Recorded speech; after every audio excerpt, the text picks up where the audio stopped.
pense qu'il y a une malédiction politique en Afrique qui empêche les États africains de pouvoir s'unir pour défendre les intérêts communs d'une Afrique libre, souveraine et prospère.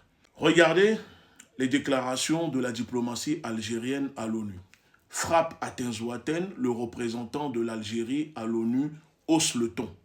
Une déclaration des accusations infondées, belliqueuses à l'égard du gouvernement malien qui se bat tout seul pour lutter contre le terrorisme au nord du pays. Je vous laisse maintenant écouter la réplique de la diplomatie malienne du diplomate Issa Koufourou aux accusations manipulatoires de la diplomatie algérienne à l'ONU dans le but d'influencer et de contrôler la situation militaire à Tinzouaten qui n'arrange pas les alliés d'Alger qui sont les terroristes du CSP.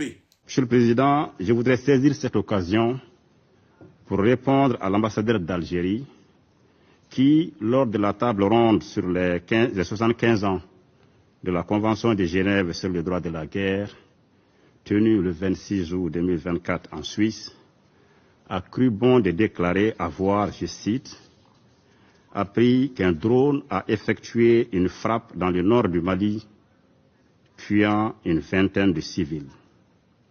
Et de poursuivre, je cite, ceux qui appuient sur la manette de ce drone n'ont de compte à rendre à personne sur ces frappes. Fin de citation. En réponse, je voudrais dire avec ma grande surprise de voir une diplomate faire une affirmation aussi grave qu'infondée sur la base de simples allégations de presse.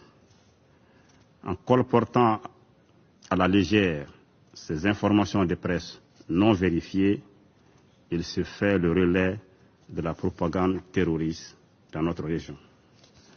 Pour ma part, je rappelle à mon collègue algérien que les forces de défense et de sécurité du Mali sont des forces professionnelles qui mènent une lutte implacable contre les groupes terroristes dans le respect strict des droits de l'homme et du droit international humanitaire pour libérer notre territoire et pour protéger nos populations et les biens. Le représentant malien a rappelé que l'armée malienne, les FAMA, sont professionnelles et respectueuses des droits de l'homme. Il a précisé aussi qu'une opération menée le 25 août 2024 à Tinzouaten avait ciblé et neutralisé des terroristes et non des civils comme la diplomatie algérienne tente de le véhiculer. Et il appelle son homologue, ça veut dire qu'il a encore du respect, en restant très courtois, vous pouvez le voir dans le ton, contrairement à la diplomatie algérienne, en rappelant à son homologue algérien, en l'appelant à adopter une attitude plus constructive et respectueuse envers le Mali. Chose que je salue au passage parce que pour moi, il aurait pu être désagréable, hausser le ton, insulter, être menaçant, etc. Mais il ne l'a pas du tout été. Il est resté courtois, poli, droit dans ses bottes, tout en répondant à la diplomatie algérienne. Mon point de vue géopolitique, si je dois analyser cette situation, je dirais que ce discours, ces accusations devraient venir de tout le monde, de la France, des États-Unis, de l'Europe, etc., sauf de l'Algérie. Pourquoi? Parce qu'elle est en tout point la source d'une partie de ce terrorisme qui ronge le Mali depuis des années.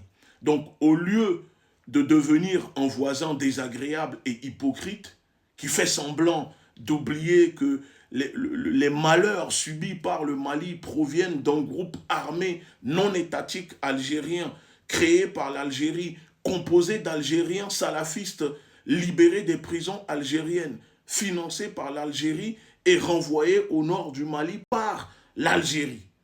En l'occurrence, il s'agit ici du groupe salafiste qui est devenu Al-Qaïda au Maghreb islamique, puis l'État islamique au Grand Sahara.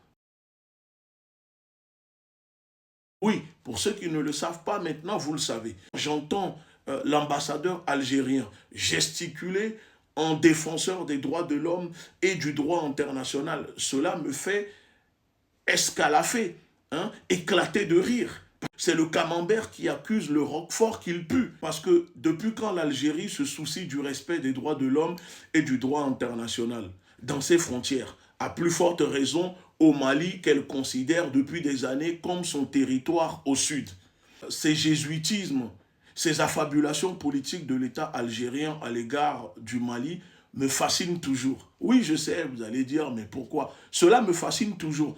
Parce qu'on ne peut pas être héritière d'Ahmed Ben Balla et fouler aux pieds l'intangibilité des frontières, la non-ingérence dans les affaires intérieures des autres pays, le respect de la souveraineté des nations, surtout celle du Mali, grâce auquel il a pu mener et terminer la lutte pour l'indépendance. Oui, parce que le Mali a énormément soutenu l'Algérie pour sa lutte indépendantiste. Donc c'est dans ces moments à l'ONU que je me dis peut-être que Cicéron a tort quand il pensait qu'il fallait supprimer de toute notre vie l'hypocrisie, la simulation, car en diplomatie, plus qu'ailleurs, l'hypocrisie est l'hommage que la vérité paye à l'erreur, disait Georges Bernard Shaw. Entendre et voir la facilité avec laquelle le diplomate algérien reprend le narratif des terroristes du CSP relatif au prétendu projet d'épuration ethnique, entre guillemets, ciblé de l'armée malienne, brandi à chaque fois qu'ils sont en difficulté, perpétré soi-disant par l'armée de la junte malienne et les mercenaires russes du groupe Wagner à Tanzouaten, à quelques mètres du territoire algérien, et aux fantaisistes, bilan de 21 civils tués, 11 enfants, etc. Pour moi, ne sont que des mensonges. Ce sont des fausses accusations, de la manipulation des terroristes que la diplomatie algérienne, sans hésitation, reprend, n'hésite pas à brandir à l'ONU pour attaquer le Mali. Ce comportement hostile de la diplomatie algérienne contre Bamako est très révélateur, mais pas surprenant. Vous comprenez? Non, parce que déjà à l'époque, c'était en 2020 à Bamako, j'avais déjà expliqué le fait que l'Algérie a créé un groupe armé au nord du Mali qui se battait contre les autres groupes créés par la France. L'Algérie, voyant que l'armée française est venue s'installer au nord du Mali, pas loin de l'Algérie, l'État algérien a décidé à son tour de créer, d'accord, un groupe affilié à l'Algérie, c'est-à-dire des Arabes sortis de l'Algérie pour contrer les terroristes que la France, que l'État français est parti créer au nord du Mali. Ça, la France ne s'attendait pas de voir l'Algérie créer aussi à son tour un groupe de terroristes pour combattre les terroristes que la France a créés au nord du Mali. Et donc, ça fait qu'ils ont commencé au fait à utiliser tout ça pour déstabiliser, le Mali. Puisque ces terroristes du CSP sont accueillis à bras ouverts, hébergés, nourris, formés et armés sur le sol algérien contre l'intégrité territoriale du Mali. Donc aujourd'hui, en les voyant en grande difficulté face aux victoires, au succès opérationnel de la puissante armée malienne depuis la lâche guet-apens terroriste dont elle n'est pas étrangère, parce que nous le savons que l'État algérien a soutenu les terroristes du CSP contre l'armée malienne, et surtout voir que l'Algérie monte sur la table de l'ONU en agitant l'épouvantail Wagner comme si elle ne connaissait pas la Russie, les Russes, ni d'Ève ni d'Adam. Pour moi, c'est le summum de l'hypocrisie diplomatique.